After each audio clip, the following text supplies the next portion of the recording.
Scusate, ma voi avranno cambiato il DNA da almeno 20 anni. Non sarà che alla fine degli anni 80, all'inizio degli anni 80 e poi verso la fine dell'accelerazione, un gruppo di psichiatri collegati ai poteri militari e un meccanismo di infiltrazione vi ha portato a modificarli fino a che siete diventati più iperliberali e iperliberisti del signor Berlusconi, che è un ricco parvenu e che lotta con grande potere finanziario per avere un suo spazio e che ha dato vari segnali sulla moneta, l'euro, i rapporti internazionali, il gas della Libia, i rapporti con la Russia, che rappresentano l'idea almeno di un'alternativa al dominio americano con difficoltà, e che poi oggi insieme a voi si è riunito, perché ormai i Monti, i Tremonti, i quattro sono insieme stanno. Ecco, riuscire a concepire una politica che nasce dalla lucidità dell'analisi, dall'impegnare individualmente non solo ad ascoltare, voi siete troppo passivi di fronte a me. Io adesso smetterò di parlare pretendo domande dure, chiare e forti, perché stasera dobbiamo usarla per ragionare tutti insieme collettivamente. Ritrovare il gusto della politica è quello che attiva il sapere, che diventa militanza, il sapere dentro organizzazioni in gruppi, che diventa un intellettuale collettivo. Quella è la politica che io immagino, quella è l'idea che tengo, quella è quella cosa che non esiste per natura, esiste forse nel movimento dei grillini di base, e c'è tutta una tematica su chi è stato pagato, chi è stato infiltrato, non ce ne frega nulla, noi guardiamo la gente, l'idea è questo, il modello è questo, e dall'altro lato l'idea di rappresentare collettivamente i valori profondi e positivi legati anche al messaggio cristiano, ma all'idea di umanità che abbiamo, mica è tanto sbagliata oggi. Capire che sulla falsità, sulla pochezza, sulla stupidità gestita, sull'ottundimento dei sensi, sull'ipocrisia divenuta filosofia di vita, su quello che accade di solito come strumento per ottundere la coscienza, si fonde il potere altrui, implica che in questa comunità, di fronte all'atteggiamento veramente didascalicamente didattico che oggi ho sentito a Radio Gamma 5, dove una buffa signora di 60 anni non capiva neanche il senso delle parole che gli venivano dette e replicava dicendo cose che nuovamente non avevano senso, ma che il cui senso plausibile era: non voglio sapere, capire, non so, non dico, perché oggi sto qui solo perché sto qui e non posso restare qui senza capire, sapere e dover dire. Ecco, sentire questa cosa oggi a me mi ha illuminato. Abbiamo un compito: rompere con l'esempio, con la pratica individuale e collettiva e con quel modello organizzativo,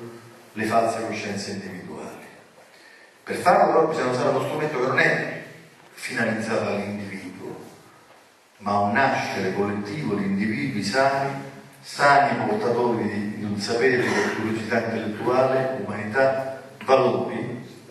E non vi preoccupate che noi laici, che non crediamo alla contrapposizione tra bene e male in termini Satana e l'essere supremo, la vediamo molto realisticamente, ma anche chi la vedesse spiritualmente in un modo più intraneo, c'è una bella spinta, perché oggi questo grande percorso del male, accelerato dagli anni 50-60 fino ad oggi, sta alla frutta perché non sono riusciti a dominare e governare tutti, perché ci stanno un quadro geopolitico internazionale che non riescono a reggere, perché ormai si sa quello che fanno, come lo fanno, si sa ormai chi sono, e io mi sono permesso di individuare una filiera intera, per nomi e cognomi me si crede, come dire, sacrificando anche un po' del mio futuro economico, perché quelle 4 cose che ho, comprese l'ora del campo, il minimo, verranno assoggettate a rivalse economiche, ma io non credo, perché hanno paura della verità. Soprattutto la verità non va pubblicizzata rendendola oggetto di conflitto, va occultata. Oggi l'avete sentito in questa radio. Non mi piace dire, non so, non lo dico adesso, Sì, però forse no.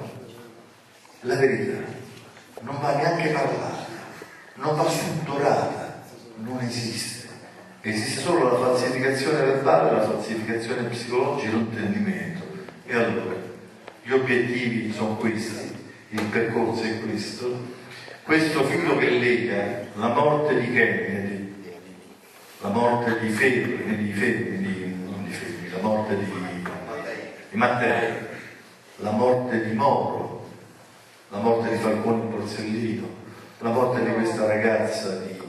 Brindisi, è un filo tenue, perché è un filo che va oltre le singole concrete situazioni e condizioni storiche, ma un filo solido,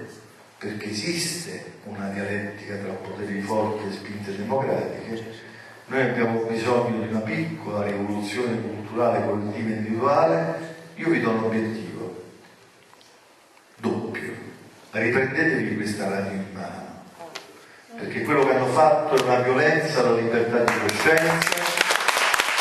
è una violenza alla realtà culturale che ha dato il simbolo. E io ne parlo non perché mi avete accolto, perché se non mi aveste accolto voi avrei la pancia da solo al muro, tanto sono convinto di dover far sapere le cose, ma perché realmente ho avuto il sentore di quello che è stato fatto da voi in questi anni,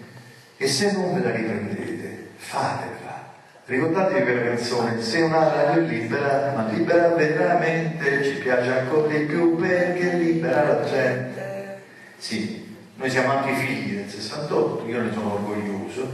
non parlo più di sinistra e destra, ma noi siamo cristiani sociali, figli del 68, abbiamo i valori della luce e abbiamo un compito: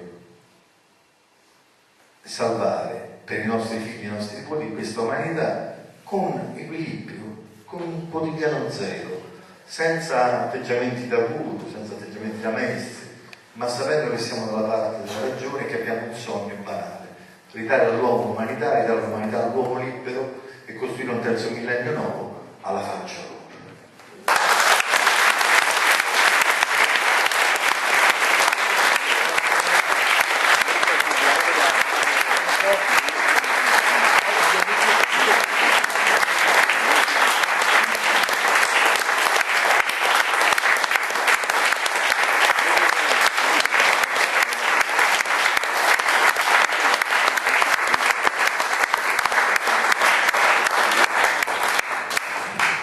Domande,